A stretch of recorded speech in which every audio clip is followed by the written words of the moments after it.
नमस्कार साथियों, जय हिंद।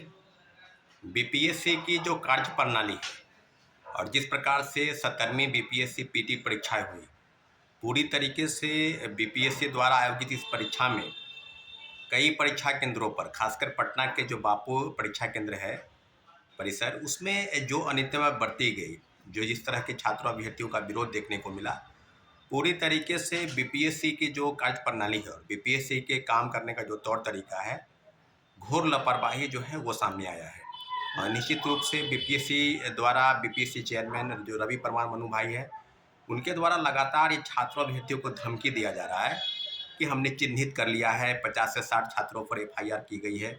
और पूरी तरीके से इस बात को चिन्हित समझ में ये नहीं आ रहा है बीपीएससी को कि आखिर इस तरह की समस्याओं से समाधान कैसे हो, समस्याओं का सामना कैसे कर सके।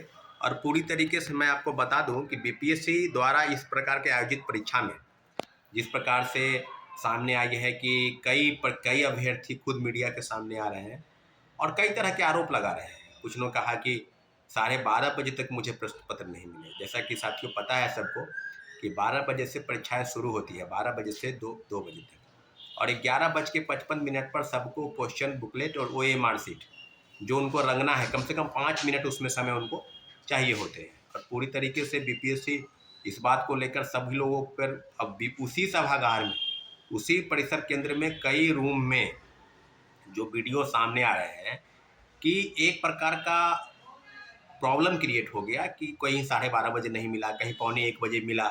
कई अभ्यर्थी इसका विरोध करने लगे, कुछ कह रहे हैं कि दूसरे रूम में पहले ही दे दिया गया था। कई कई तरह के आरोप हैं। परीक्षा जो नियंत्रक हैं वहाँ के, जो परीक्षा उनके जो है हार्ट अटैक आ गया। अब उनकी मौत की सूचना जो है उनकी मिल रही है कि उनकी मृत्यु हो गई है।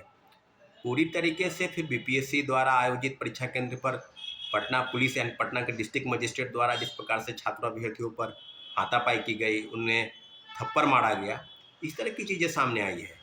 तो क्या बीपीएससी उसी दिन छात्रों अभ्यर्थियों के मुद्दे पर जो बापू परिसर केंद्र में हुआ उस पर मीडिया से बात कर रहे थे और स्पष्ट तौर पर कई कई सवाल का जवाब वैसे दे रहे थे जैसे लगता है कि कोई धमकी भरा शब्द का इस्तेमाल कर रहा हो। और पूरी तरीके से कई चीज़ें सामने आई है। कई अभ्यर्थी, दूसरे राज्य के अभ्यर्थी जो हैं वो परीक्षा केंद्र में आए परीक्षा देने, जब बाहर निकले, कोई उड़ीसा से आया है, कोई बंगाल से आया है, मध्य प्रदेश, क्योंकि स्टेट जो पीसीएस होती है उसमें कई राज्यों के अभ्यर्थी शामिल होते हैं। इस बात का ख्याल बीपीएससी को भी पता है और दूसरे राज्य के अभ्यर्थी को भी पता है, क्योंकि बीपीएससी की गरिमा पहले से ही धूमिल हो चुकी है। शिक्षक बहाली के दोनों पेपर TRE 2 और TRE 3, इसमें पेपर लीक के सबूत मिले। पेपर लीक पर कार्रवाई के संदर्भ में कितनी चीज़ें हुई, 300 लोगों की गिरफ्तारी हुई। TRE 2 में कौन सरगना है, कहाँ से पेपर लीक हुआ, आर्थिक अपराध इकाई तो बेहतर बता रही है। अब जांच चल रही है पटना बीपीएससी द्वारा, जो बीपीएससी पर जांच बीपीएससी खुद कर रही है, जो बीपीएससी खुद कई गलत कुकृत्य में शामिल है। 66वीं पेपर लीक कांड हुआ, 67वीं पेपर लीक कांड हुआ, पूरा कुकृत्य साबित हो गया।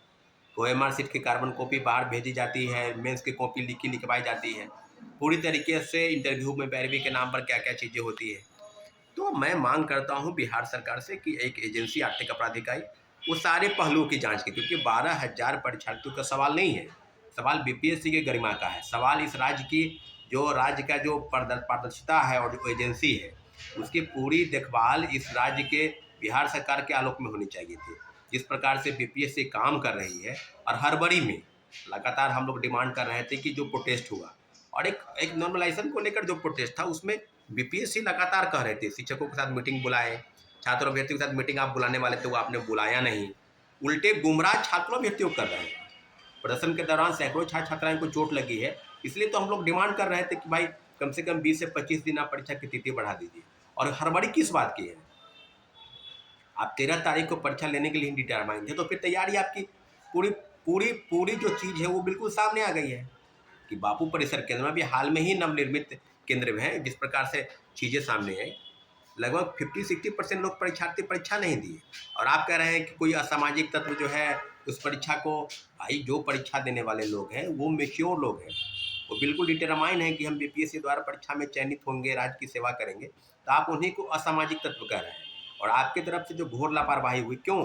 अगर किसी को 12 बजे मिल गया, किसी को 12:30 तक नहीं मिला, तो इसका खामियाजा छात्र अभ्यर्थी क्यों भुगतेंगे? आप पूरी तरीके से इस बात को साबित कीजिए। और लगातार इस प्रकार का रिपोर्ट सौंपी जा रही है, छात्रों अभ्यर्थियों को डराने का प्रयास किया जा रहा है, कई कई चीज़ें हुई हैं। पूरी तरीके से बीपीएससी लापरवाही का पूरा जड़ है। अगर बीपीएससी इस प्रकार से नहीं करती, किसी परीक्षा केंद्र पर छोटी मोटी गलती होती है, लेकिन इतनी बड़ी परीक्षा और घोर लापरवाही, और उल्टे आप कह रहे हैं कि 50-60 लोग ही हैं जो ऐसे कर रहे हैं।